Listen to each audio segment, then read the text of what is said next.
taqsirmasi? Taqribi bo'yicha matn mazmunini bo'zlab matnda tushunib o'qib. Жарайды. Олай болса тақырыбы бойынша балдар мәтіннің мазмұнын болжайды. Ал Алмас тақырыбы не? Балықшы мысық. Тақырыбы балықшы мысық дейді балдар. Енді қараңдар, мәтіннің тақырыбы балықшы мысық. Ал енді мәтін не жайлы деп ойлайсыңдар? Мысық. Балықшы мысық деп тұр. Мәтін не жайлы деп ойлайсыңдар? Мәтін туралы ойымыз айтайық. Балық мысық аулайды. Дұрыстап айтамыз? Мысық балықты аулайды. Иә, мысық балық аулайды екен, иә? Бұл мәтінде мысық балық аулайды екен. Міне сендердің алдарыңа мен міне мысықты қойып қояйын, иә? Міне мысық балық аулайды екен міне. Ал мәтінде не жайлы екенін білдік. Енді мәтінді тізбектеп оқи қояйық. Анель оқи қой. Мысық өзен балық аулауға барды. Дәні. Қармағын суға. Мәтіннің мазмұнын болжадық жаңа. Мәтіннің мазмұнын болжады. Жаңағы кім? Малика бір балыңды аласың. Сен мәтіннің мазмұнын дұрыс болжап айттың. Енді мәтінді түсініп оқимыз. Келесі екінші тапсырмасы мәтінді түсініп оқимыз. Ал бәріміз өздігімізде мәтінді бірлікте оқимыз.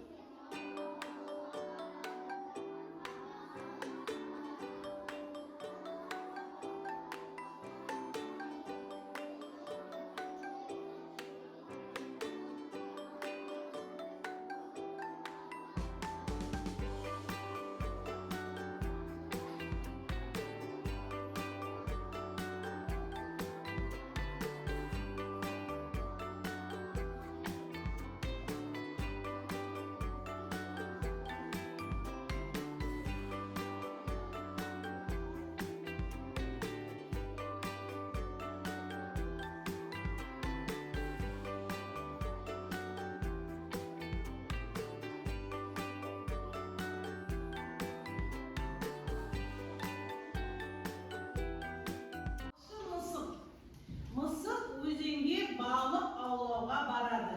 Қармағын суға салады. Оған шабақ түседі. Бұл кішкентай балық қой деп ойлайды мысық. Қармағына құртын іліп алып, тағы да суға тастайды. Бұл жолы қармаққа алабұға түседі. Алабұға да онша үлкен емес деп ойлайды. Қармағын үшінші рет тастайды. Қармаққа үлкен шортан балық түседі. Ол мысықты суға сүйреп әкетеді. Бәріміз тыңдадық па мәтінді? Ал жақсы, енді мәтінді, осы мәтінді кім түсінді? Кім осы мәтіндің мазмұнын айтып береді? Кім айтып береді? Тағы Айбек айтады. Аулауға барады. Сосын ол қармағына құртын салып суға тастайды да бірінші балығы шапақ екен. Ол кішкентай балық дейді мысық. Екінші рет істегенде алабұға түседі. Ол да сонша үлкен емес екен. Ал үшінші рет лақтырғанда үлкен шорттан түседі. Сосын мысықты оны суға әкетіп барады. Бір күні мысық балық аулауға суға барады. Ол бірінші қармағына құрт салып шатақ деді. Ол кішкентай ғой деп екінші рет қармағына құрт салып қармағына алабұға түседі. Ол үлкен емес. Тым үлкен емес. Үшінші рет шорттан түседі. Ол мысық оны тартайын деп бара жатқанда шорттан оның өзін тартып алады. Сонымен мысық өзенге барады. Ол балық аулайтын қармағына келіп, құртын салып өзенге лақтырады. Алғашында оның қармағына кішкентай шабақ түседі. Ой, бұл кішкентай екен ғой дейді де, шабақты суға лақтырып жібереді де, қармағын қайта салады. Қармағын қайта салған кезде оның қармағына енді алабұға түседі. Алабұға деген балық түседі. Ол да үлкен емес екен деп қармағын суға қайта салады. Қармағын қайта салған кезде оның қармағына үлкен шортан түседі. Шортан тартып жатқан кезде шортан мысықтың өзін суға сүйреп кетеді. Міне балалар, мәтін осы. Түсіндік қой енді мазмұнын? Жақсы. Онда балалар, бұл мәтіннің ішіне сын есімді тауып сұрақ қоямыз. Кәні кім сын есімді тауып сұрақ қояды? Іңкәр? Кішкентай қандай деген сұраққа Шеш орнынан. Кішкентай ол қандай деген сұраққа жауап береді? Қай сөзбен байланысқан? Балық. Балық деген сөзбен байланысқан. Отырағы. Ары қарай тағы да сын есімді тауымыз Алмас.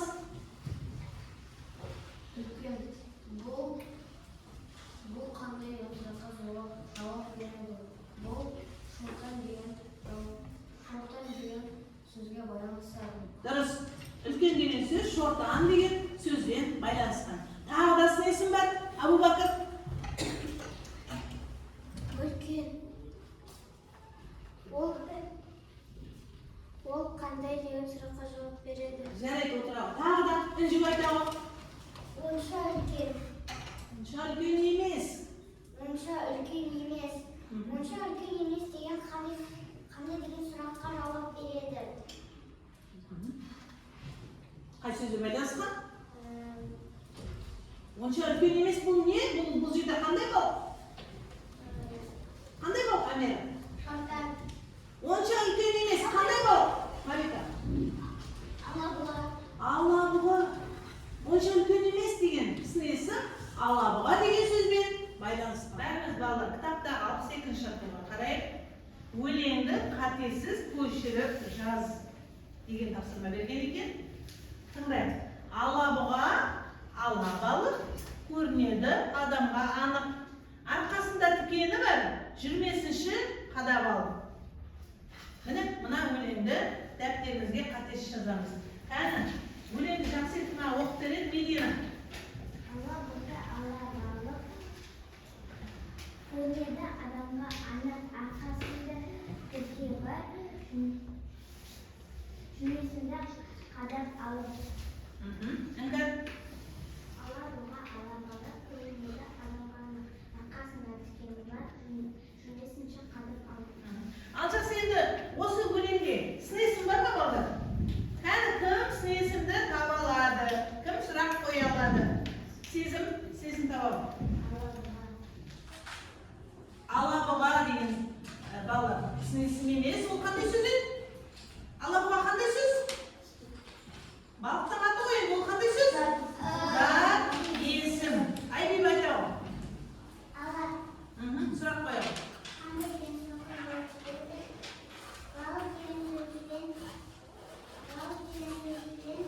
Байланысқан. Дұрыс. Қандай балық? Алабалық. Дұрыс, Айбибі жарайсың. Тағы да сын есім бар ма? Жоқ екен. Жақсы жарайды. Олай болса балалар, дәптерімізді ашайық.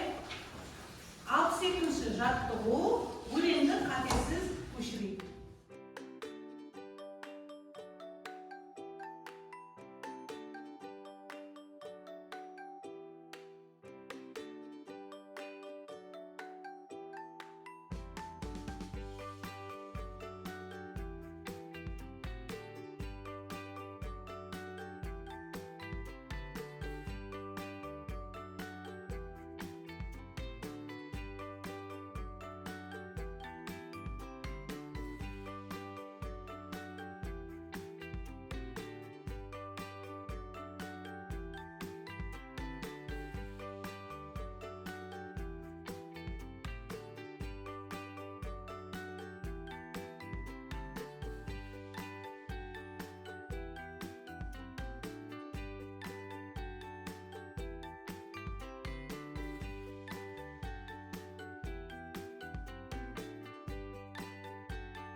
Кім айтады? Бірінші бағандағы сөздер қандай сөздер? Тағы кім айтады? Алмас айтамын деп отыр. Тағы да кім айтады? Әбу Бәкір айтамын дейді. Тағы кім айтады? Мына жақтағы сөздер қандай сөз табы? Алмас? Сын есім. Сын есім дейді. Әбу Бәкір? Сын есім. Ерасыл? Сын есім. Нұрали? Сын есім. Дұрыс. Балдар, мына жақтағы сөздер сын есім. Міне, бәріміз оқиық бірге.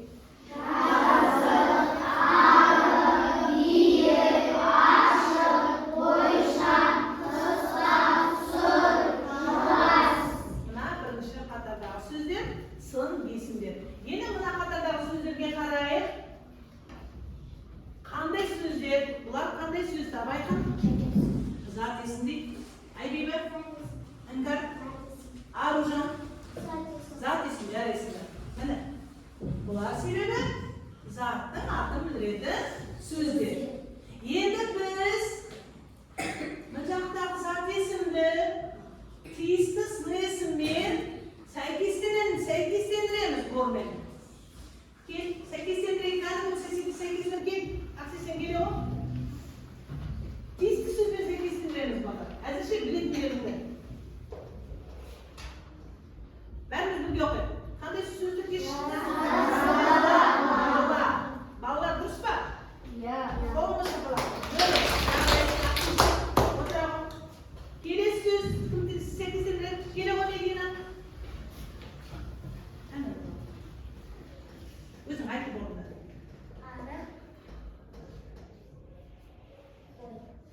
Арып қой дейді. Дұрыс па олар? Иә, жарайды. Келесі, Ерасыл келе ғой. Алдар кез келген жеріне сәйкестендіре беруге болады өздері.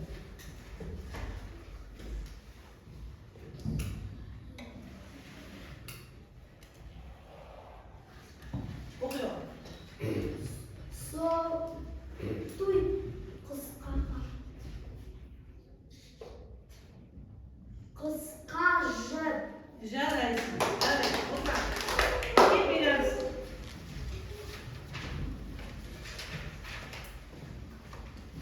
Оқи ғой.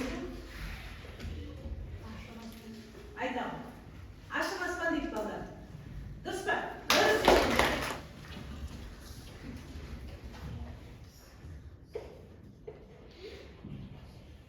Сыр қоян. Жарайды. Сыр қоян. Жарайды. Інжу. Бойшаң қыз. Бойшаң қыз дейді. Жарайды. Абу Бәкір келе ал.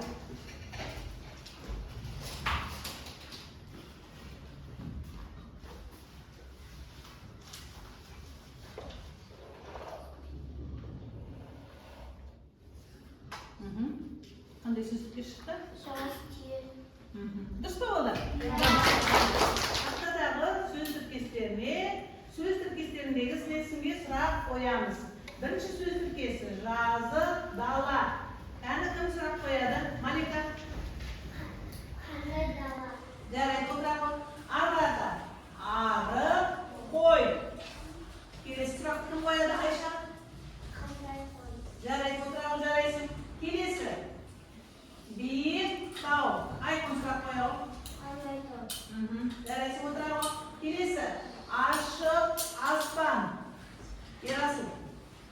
Аспан қандай. Қандай аспан деп қоямыз. Жақсы алғанда. Келесі сөз тіркесі бойшаң қыз.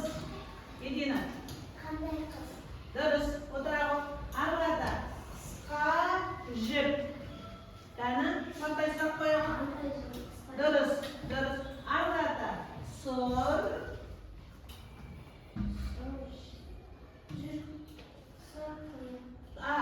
Сұр қоян. Дұрыс. Сұр қоян. Амира. Қандай қоян. Сұр қоян. Жарайды, отыра ғой.